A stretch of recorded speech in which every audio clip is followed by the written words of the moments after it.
Mantan Menteri Koordinator Bidang Politik dan Keamanan Mahfud MD menduga ada sosok pelindung Ketua Umum Solidaritas Merah Putih Sylvester Matutina sehingga tidak kunjung dieksekusi meskipun sudah divonis. Sylvester dilaporkan kuasa hukum Yusuf Kalla pada Mei 2017. 2 tahun berselang atau pada 2019, Sylvester divonis 1,5 tahun penjara atas kasus tersebut. Namun sampai saat ini Sylvester belum menjalani vonis hukumannya yang diterimanya. Kini, Sylvester Matutina mengaku sudah menjalani hukuman terkait permasalahannya dengan JK. Mahfud pun menyoroti Kejaksaan Agung yang tidak segera mengeksekusi. Ia menduga ada yang melindungi dalam artian melindungi kejaksaan untuk tidak mengeksekusi. Mantan calon wakil presiden pada Pilpres 2024 itu juga menegaskan maksud melindungi bisa saja diartikan kelalaian Kejagung. Mahfud menyatakan saat ini hal pertama yang harus dilakukan Kejagung adalah mengeksekusi, lalu mengadakan penyidikan ke internal dan menjelaskan pada publik.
Yang saya mau jawab juga mengenai urusan hukum saya dengan Pak Yusuf Kalla, itu sudah selesai dengan ada perdamaian. Bahkan saya beberapa kali, ada 2 kali 3 kali bertemu dengan Pak Yusuf Kalla dan hubungan kami sangat baik. Dan sebenarnya urusan proses hukum itu sudah saya jalani dengan baik. Dan memang waktu itu tidak ada diberitakan karena waktu itu baik saya maupun pihak Pak Yusuf Kalla tidak pernah memberitakan di media, ya kawan-kawan ya.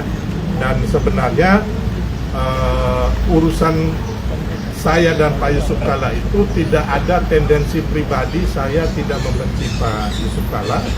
Memang ada kalimat saya waktu itu spontan ya, spontanitas, jadi tidak ada mensreanya.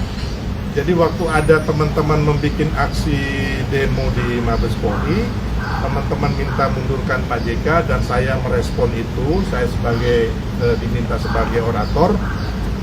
Jadi saya berbicara hal yang sama dan itu bukan kesengajaan saya. Jadi memang tidak ada unsur kebencian atau mensrea. Jadi itu hanya sekali ya, dan memang sudah selesai urusan itu. Oke. Download Tribun X sekarang, menghadirkan lokal menjadi Indonesia.